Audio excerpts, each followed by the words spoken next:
નમસ્કાર દોસ્તો, world inbox પર આપ સર્વેનું હાર્દિક સ્વાગત છે. મિત્રો, આજે આપણે જીપીએસસી ડેસ્ટિનેશનમાં global multi dimensional poverty index આ મુદ્દા ઉપર ચર્ચા કરવાની છે. આ એક અહેવાલ છે કે જે 11મી જુલાઈ 2023ના દિવસે પ્રકાશિત કરવામાં આવ્યો છે.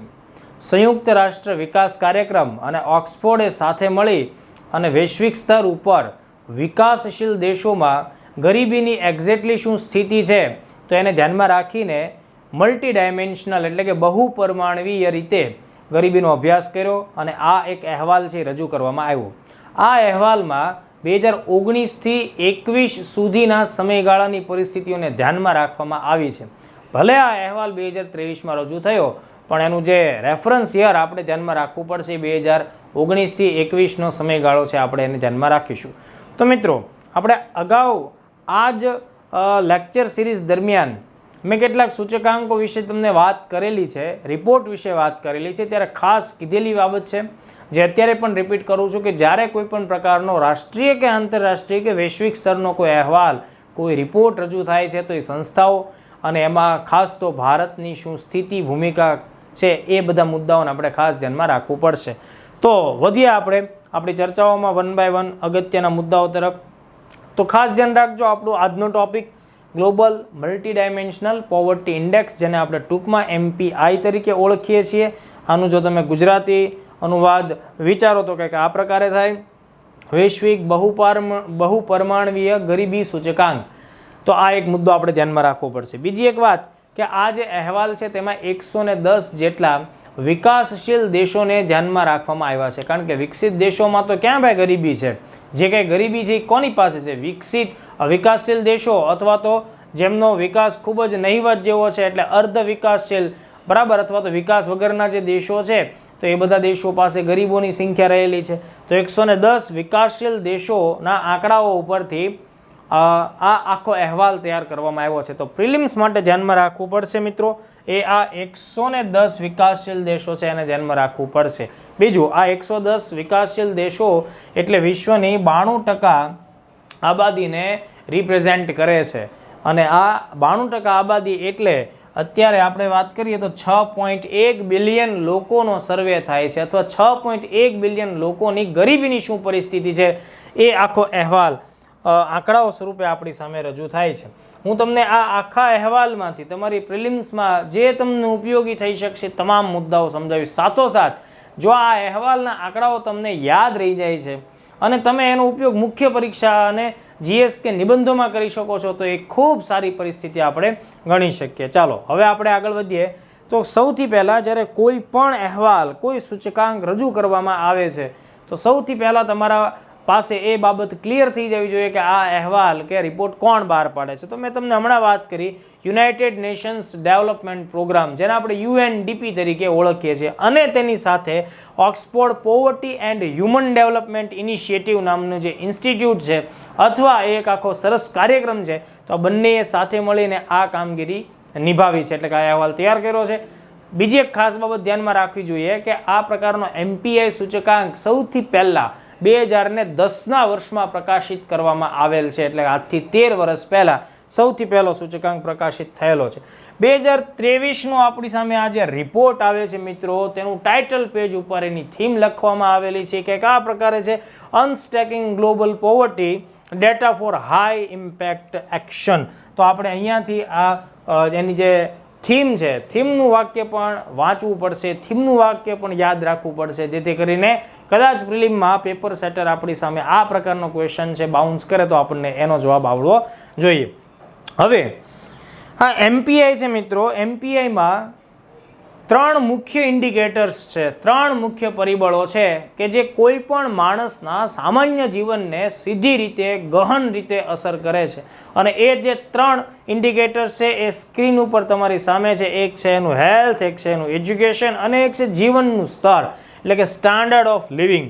તો આ મુખ્યત્વે 3 ભાગમાં આપણે એને વિભાજિત કરી શકીએ. જો અહીંયાથી આ જે 3 છે, ઓકે, એ પ્રિલિમ માટે મોસ્ટ MP, મતલબ અહીંયા કોઈ જગ્યાએ નેશનલ ઇન્કમ, GDP આવી કોઈ વિગત ધ્યાનમાં રાખવામાં આવતી નથી, બરાબર. અહીંયા ધ્યાનમાં શું રાખવામાં આવે છે કે માણસનું સ્વાસ્થ્ય, બરાબર, માણસનું એજ્યુકેશન અને માણસનું જીવન જે રીતે અત્યારે ચાલે છે એના જીવનના ધારાધોરણો એટલે સ્ટાન્ડર્ડ ઓફ લિવિંગ.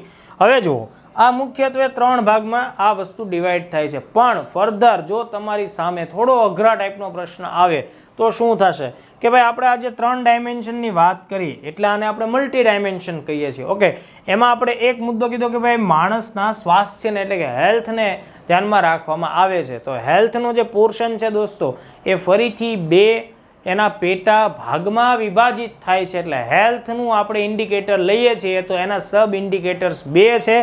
એક છે ન્યુટ્રિશન એટલે કે પોષણ અને એની સાથે છે બાળ મૃત્યુ દર, બરાબર, એટલે કે ચાઇલ્ડ મોર્ટાલિટી. તો આ 2 વસ્તુ હેલ્થ સાથે સંબંધ ધરાવે છે. તો આ પણ તમારે ધ્યાનમાં રાખવું પડશે. એવી જ રીતે જ્યારે આપણે એજ્યુકેશનની વાત કરીએ છીએ તો મલ્ટી ડાયમેન્શનલ પોવર્ટી ઇન્ડેક્સમાં એજ્યુકેશનના ઇન્ડિકેટરની અંતર્ગત 2 સબ ઇન્ડિકેટર્સ જોવા મળે છે, બરાબર. એ છે યર્સ ઓફ સ્કૂલિંગ, કે મતલબ કોઈ એક વ્યક્તિ કેટલા વર્ષનું શાળાકીય શિક્ષણ મેળવે છે તે એક મુદ્દો, અને શાળામાં એ કેટલો સમય હાજરી નોંધાવે છે એટલે સ્કૂલ એટેન્ડન્સ, આ પણ મુદ્દાને ધ્યાનમાં રાખવામાં આવે છે. તો આ બધી વસ્તુઓ આપણે ધ્યાનમાં રાખવાની છે કે ભાઈ એજ્યુકેશન બોલીએ તો એજ્યુકેશન અંતર્ગત MPIમાં આ 2 બાબતોને ધ્યાનમાં રાખવામાં આવે છે.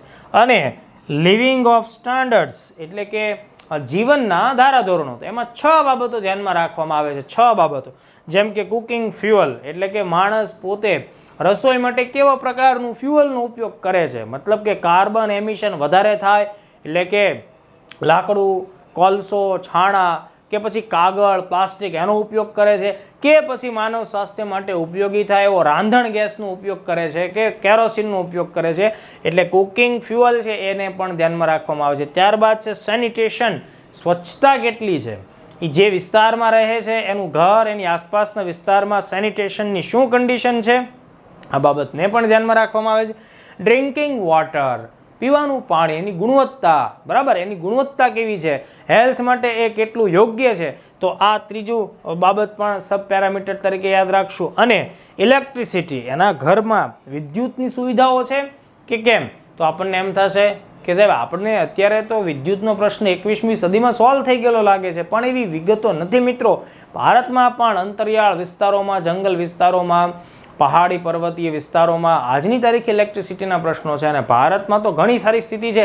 એ સિવાય વિદેશોની ઘણી બધી પરિસ્થિતિઓ એવી છે કે મેદાની પ્રદેશ હોવા છતાં પણ પ્રશાસન એટલું નબળું છે કે ઇલેક્ટ્રિસિટી પણ દરેક વ્યક્તિને એટલે ઉર્જા પૂરી પાડી શકતા નથી. એટલે ઇલેક્ટ્રિસિટીને ધ્યાનમાં રાખવામાં આવે છે. હાઉસિંગ એટલે કે આવાસ, આવાસનો મતલબ આવાસની ગુણવત્તા, કાચા મકાન છે, પાકા મકાન છે, બરાબર, એ બધી સ્થિતિઓને ધ્યાનમાં રાખવામાં આવે છે. મકાન છે એમાં કોઈ ભયજનક પરિસ્થિતિઓ છે કે કેમ, મતલબ કે નદી કાંઠા ઉપર છે કે ભૂસ્ખલન થાય એવા વિસ્તારોમાં છે, તો હાઉસિંગ મકાનની પરિસ્થિતિ. અને એસેટ, એસેટનો મતલબ થાય સંપત્તિ. અહીંયા સંપત્તિ એટલે તમારે ભૌતિક સંસાધનો વ્યક્તિ પાસે કેટલા છે, વ્હીકલ કેટલા છે, સંસાધનો કેટલા છે, એવી વસ્તુ ધ્યાનમાં રાખવાની છે. તો આ મળીને ટોટલ થાય છે 6 એના પેટા પેરામીટર્સ. તો ટોટલ તમે સમજો મિત્રો, હેલ્થમાં 2 બાબતો ધ્યાનમાં રાખવાની છે, એજ્યુકેશનમાં 2 બાબતો ધ્યાનમાં રાખવાની છે, અને લિવિંગ સ્ટાન્ડર્ડ છે એમાં આપણે 6 બાબતો ધ્યાનમાં રાખવાની છે. તો ટોટલ તમે આનો સરવાળો કરશો તો 2 ને 2 4 ને 6 10 જેટલા સબ પેરામીટર્સને તમારે ધ્યાનમાં રાખવા પડશે. જો પેપર થોડું ટફ કાઢવાનું થતું હોય MPIમાં તો આ 10 ઉપર તમને પ્રશ્ન પૂછી શકાય. હવે જુઓ, આ અહેવાલમાં ભારત વિશ્વના 25 એવા દેશોમાં સામેલ છે મિત્રો કે જેણે પોતાના નાગરિકોને આ ગરીબીમાંથી બહાર કાઢવાનો જે ટાર્ગેટ છે એ અચીવ કર્યો છે છેલ્લા 15 વર્ષોમાં. એટલે ભારત ટોપ 25 દેશોમાં પરફોર્મન્સ ખૂબ સારું આપનારો દેશ સાબિત થયો. ભારતમાં છેલ્લા 15 વર્ષોમાં આ અહેવાલ એવું કહે છે કે 415 મિલિયન લોકો ગરીબીમાંથી બહાર આવ્યા છે. 415 મિલિયન લોકો ગરીબીમાંથી બહાર આવ્યા છે. આ અહેવાલમાં જે 10 નાના મોટા ઇન્ડિકેટર્સ ને 3 મુખ્ય ઇન્ડિકેટર્સ છે એને અનુસંધાને ભારતમાં આટલી પ્રજા, આટલા લોકો, બરાબર, વિશ્વમાં સૌથી વધુ વસ્તી ધરાવતો, સૌથી મોટો લોકતાંત્રિક દેશ છેલ્લા 15 વર્ષમાં આટલા લોકોને ગરીબીમાંથી બહાર કાઢવામાં સફળ રહ્યો છે. જો 2005 અને 6ની વાત કરીએ તો ભારતમાં 55.1% લોકો એવા હતા કે જે આ MPIના સ્ટાન્ડર્ડ પ્રમાણે ગરીબ હતા. ઓકે, તો હવે અત્યારના લેટેસ્ટ આંકડાઓ પ્રમાણે 2019-21ની જો આપણે વાત કરીએ તો ભારતમાં માત્ર 16.4%, એટલે કે કુલ 230 મિલિયન લોકો ગરીબી હેઠળ જીવી રહ્યા છે. તો આ આંકડાઓ દોસ્તો તમે ભારત સરકારની છેલ્લા 15 વર્ષની ઉપલબ્ધિઓ તરીકે દર્શાવી શકો છો. છેલ્લા 15 વર્ષમાં ભારત સરકારે કે જે વિશ્વની સૌથી વધુ આબાદી ધરાવે છે, આ શબ્દો પર ખાસ ધ્યાન દેવા જેવી વસ્તુ છે, સૌથી મોટી લોકતંત્ર ધરાવે છે અને આપણા દેશમાં અત્યારના ધોરણે માત્ર 16.4% લોકો જ ગરીબ છે. હવે જો માનો કે ભારત સરકાર પોતે આ આંકડો આપે તો કેટલાક લોકો એની ઉપર શંકાઓ ઊભી કરે કે ભાઈ આવું ના હોય તો સરકાર છે તો સરકાર જાતે જ આવા આંકડા આપે, પણ આ આંકડો આંતરરાષ્ટ્રીય સ્તરની સંસ્થાઓ છે એના દ્વારા આપવામાં આવતો હોય છે કે ભારતમાં 16.4% લોકો ગરીબી હેઠળ જીવી રહ્યા છે. તો આ એક બાબત આપણે ખાસ ધ્યાનમાં રાખીશું. હવે જો દરેક પેરામીટર્સમાં આપણે વાત કરીએ તો સૌથી પહેલાં ભારતની સ્થિતિ હેલ્થમાં લઈએ તો હેલ્થમાં આપણે બે બાબતો ધ્યાનમાં રાખી. ન્યુટ્રિશન એટલે કે પોષણ અને બાળ મૃત્યુ એટલે કે ચાઇલ્ડ મોર્ટાલિટી ઉપર આપણે વાત કરીએ તો જો પોષણની બાબત એવી છે મિત્રો કે 2005-06માં 44.3% લોકો એવા હતા કે જે પોષણની દ્રષ્ટિએ પછાત હતા, એટલે ગરીબીમાં હતા. જ્યારે 2019 અને 21ના આંકડાઓ પ્રમાણે માત્ર આપણા દેશમાં 11.8% લોકો છે કે જેમને પોષણ બાબતે ગરીબી જોવા મળે છે.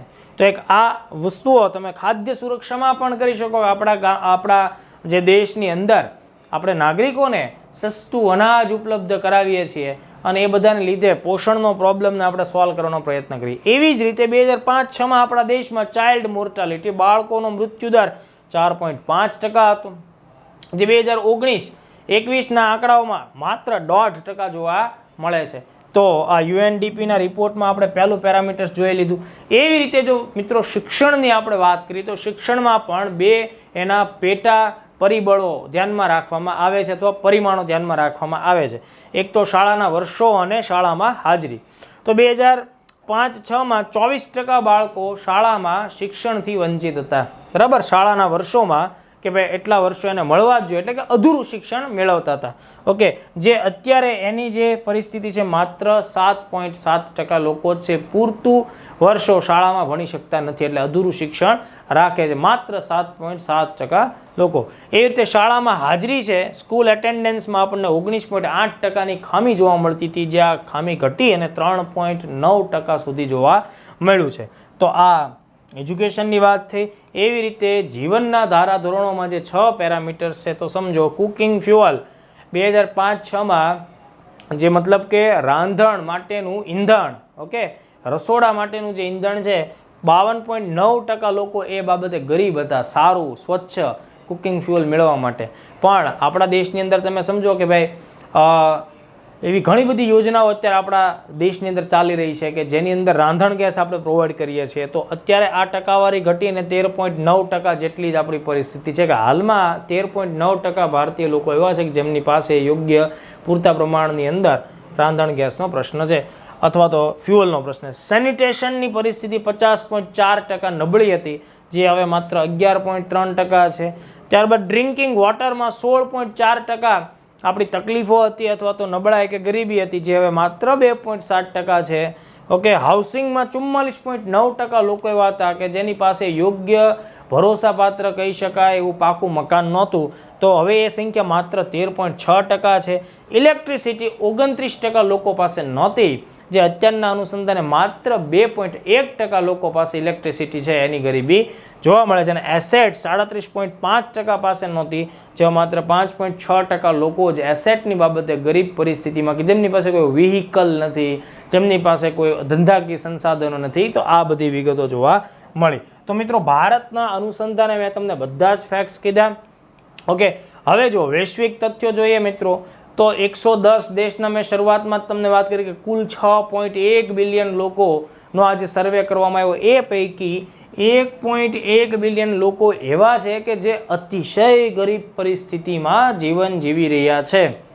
આભાર માનો ઈશ્વરનો કે આપણે ભારતના લોકો એમાં ઓછું સ્થાન ધરાવીએ છીએ. તમે અને હું એમાં આપણે આવતા નથી. ઘણીવાર જીવનમાં આપણે ઘણા બધા પ્રશ્નો ઊભા કરી દેતા હોઈએ છીએ અને ઈશ્વર સામે ફરિયાદો કરતા હોઈએ છીએ, પણ આ વિશ્વમાં 1.1 બિલિયન લોકો એવા છે કે જે અતિશય ગરીબ પરિસ્થિતિમાં જીવન જીવે છે. મતલબ કે એમનું જીવન પૃથ્વી ઉપર નરકથી ઓછું બદતર નથી. ઓકે, આ મુદ્દો ખાસ ધ્યાનમાં રાખો. હવે સૌથી વધુ ગરીબો આપણને વિશ્વભરની અંદર કઈ જગ્યાએ જોવા મળે છે? તો 2 વિસ્તારોમાં જોવા મળી રહ્યા છે. જો અહીંયાથી પણ પ્રિલિમનો પ્રશ્ન આવી શકે. ભાઈ તાજેતરમાં આ રિપોર્ટ કે આ સૂચકાંક રજૂ કરવામાં આવ્યો, આ સૂચકાંક મુજબ સૌથી વધુ ગરીબો તમને કયા વિસ્તારોમાં જોવા મળે છે? તો આ પ્રકારનો પ્રશ્ન આવે તો જુઓ, સૌથી વધુ ગરીબો આપણને આફ્રિકામાં સબ સહારા વિસ્તારમાં જોવા મળે છે. એટલે કે આફ્રિકા ખંડ કે જે કુલ 54 દેશોથી બનેલો છે, એમાં સહારાના રણના વિસ્તારને બાદ કરતા જે અહીંયા આપણને આકૃતિમાં બતાવવામાં આવેલો છે, ડાર્ક કલરનો જે આખો એરિયા છે, ઓકે, એ સબ સહારા વિસ્તાર છે, જેમાં 48 દેશોનો સમાવેશ થાય છે. એટલે કે 534 મિલિયન લોકો અહીંયા આપણને જોવા મળે છે જે ગરીબ પરિસ્થિતિઓમાં વસવાટ કરે છે. એવી જ રીતે દક્ષિણ એશિયા એટલે અફઘાનિસ્તાન, પાકિસ્તાન, ભારત, માલદીવ, શ્રીલંકા, બાંગ્લાદેશ, નેપાળ અને ભૂટાન, આ 8 દેશોનો સમૂહ જેને આપણે સાઉથ એશિયા તરીકે ઓળખીએ છીએ. ઓકે, તો આ દક્ષિણ એશિયાની અંદર ટોટલ આપણને 389 મિલિયન ગરીબ લોકો જોવા મળે છે આ રિપોર્ટના અનુસંધાને. બીજું, 566 મિલિયન ગરીબ લોકો છે, એમાં 18 વર્ષથી નાની ઉંમરના બાળકોનો સમાવેશ થાય છે. મતલબ તમે સમજો કે 18 વર્ષથી નાની ઉંમરના બાળકો કે જે ગરીબ હોય એની ટોટલ સંખ્યા કેટલી મળી? 566 મિલિયન લોકો. એટલે સમજો દોસ્તો કે આ એ લોકો છે, આ એ વર્ગ છે કે જે 10 થી 15 વર્ષ પછી એ લોકો પુખ્ત વયના એટલે વયસ્ક કેટેગરીમાં આવશે. એ લોકો મેન હ્યુમન રિસોર્સ તરીકે એક્ટિવ થશે. પણ આ ગરીબીની પરિસ્થિતિમાં એ લોકોનો યોગ્ય વિકાસ નહીં થાય તો આગળ જતાં માનવ સંસાધન નબળું પડશે. એટલે મશીન સંસાધન, આર્ટિફિશિયલ ઇન્ટેલિજન્સનો ઉપયોગ વધારવો પડશે. તો એવું બધું પણ આપણને ઇનડાયરેક્ટલી અહીંયાથી દેખાઈ આવે છે. 27.7% બાળકો અને 13.4% વયસ્કો જે છે વિશ્વભરના, એ બધા ગરીબ પરિસ્થિતિમાં છે. તો અહીંયા આપણે યુએનડીપી અને ઓક્સફોર્ડ દ્વારા સંયુક્ત રીતે 2023ના જુલાઈમાં રજૂ કરવામાં આવેલો global multi dimensional poverty index, એના ઉપર ભારત અને વિશ્વના અનુસંધાને પૂરતી ચર્ચા કરી છે. મિત્રો, તમને આ લેક્ચર ખૂબ પસંદ પડ્યો હશે અને આ લેક્ચર આશા રાખીએ છીએ કે પરીક્ષામાં પણ ખૂબ ઉપયોગી સાબિત થાય અને આવા જ ખૂબ જ અગત્યના કે જે એક્ઝામ માટે ખૂબ આઈએમપી ભૂમિકા નિભાવે એવા લેક્ચર્સ માટે નિયમિત રીતે અમારા લેક્ચર્સ જોતા રહો. આ લેક્ચર્સને માંથી નોટ તૈયાર કરતા રહો. તમારો ગોલ પીએસઆઈ પરીક્ષાનો હોય, તમારો ગોલ ડીવાયએસઓની એક્ઝામનો હોય, તમારો ગોલ ક્લાસ 1, ક્લાસ 2નો હોય, આ બધા જ લેક્ચર્સ તમને તમામ પ્રકારની અગત્યની પરીક્ષાઓ કે જ્યાં સ્પર્ધાત્મકતા ખૂબ વધારે છે એ બધામાં ખૂબ ઉપયોગી સાબિત થશે. Thank you very much.